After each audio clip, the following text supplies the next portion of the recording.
Hi and welcome back. So now in this chapter, let's look at the operational excellence viewpoint from the exam perspective. So what's important when looking at operational excellence? Well, the first and most important thing is to always look towards ease of use when you're looking at the services in AWS, and always look towards using automation. Now, if you have a microservices based application and you need orchestration, choose the Elastic Container Service. So in the Elastic Container Service, which also now has support for Kubernetes, you can actually orchestrate the containers for your microservices based application. It also has the option of auto scaling. So if you're looking at a microservices based application, choose the Elastic Container Service. Next, if you want to quickly provision development environments, use Elastic Beanstalk. So maybe you have your development community, you as the architect for the application, you want the development community to start working on the prototype for your application. And maybe you want to spin up a quick development environment. You can do that using Elastic Beanstalk. Even if you have a custom environment which makes use of Docker containers, you can still use Elastic Beanstalk. So in a question, if you do get this point on quickly provisioning development environments, or if you want to create custom environments in Docker, you can use the Elastic Beanstalk service. If you want to automate provisioning of your infrastructure, if this is the question, then make sure you look at using CloudFormation. So remember, in CloudFormation, you can design templates.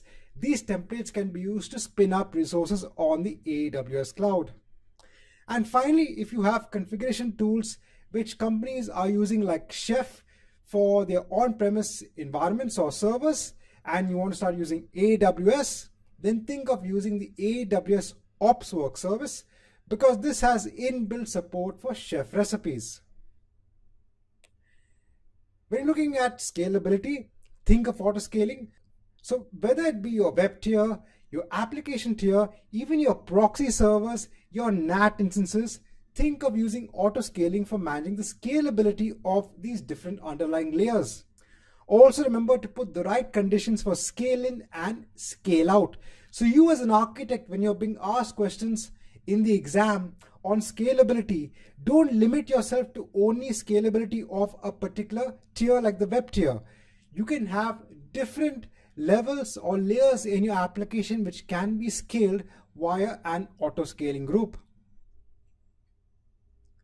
Next, when looking at managing deployments, the best way to manage deployments is using blue-green deployments. You learn more about this when you're doing the DevOps engineering, but if you do get a question on blue-green deployments, think of using Route 53 for managing your traffic. So you can use Route 53 with the weighted routing policy to route percentage of traffic onto different environments in blue-green deployments. Next, when it comes to failure, so remember, when you're designing your application, you're an architect, you have to design with failure in mind. So in case if your main web application fails and you want to have a cost-effective failover site, what you can do is that you can create a static website using the simple storage service. You can then have a failover policy in Route 53 to route your traffic in case your primary web instance goes down, your primary website goes down, and you can direct users to a static website in the simple storage service. Remember that the health checks in Route 53 can also detect failures not only of services in AWS, but it can also detect the failures of your services in your on-premise infrastructure, because these health checks are, can be based on the TCP protocol, where it does these heartbeats to check if your destination service is up and running. If you have users across the globe and you want excellence in terms of delivery of traffic, remember that you can use CloudFront. Very important from an exam perspective. You could have a static website hosted in an S3 bucket. You could have a web application hosted on an EC2 instance. All of this can be used as an origin, and you can use CloudFront to distribute your traffic. AWS Lambda is the service for automation. If you get questions on any sort of automation, think of AWS Lambda. So some use cases, you can use CloudWatch events to see if your instance has been compromised. You can then use a Lambda function to terminate the instance. Another use case, let's say you have an application which is storing objects in S3. Now let's say there is some certain metadata that gets stored along with the object as part of your application.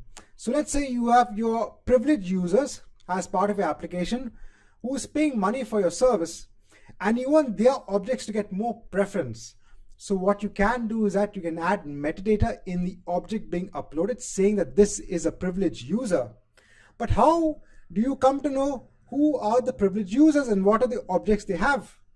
What you can do is that you can have a Lambda function which can be attached to an S3 event so that whenever the object is uploaded, it will read the metadata in the object and then create a row in a DynamoDB table.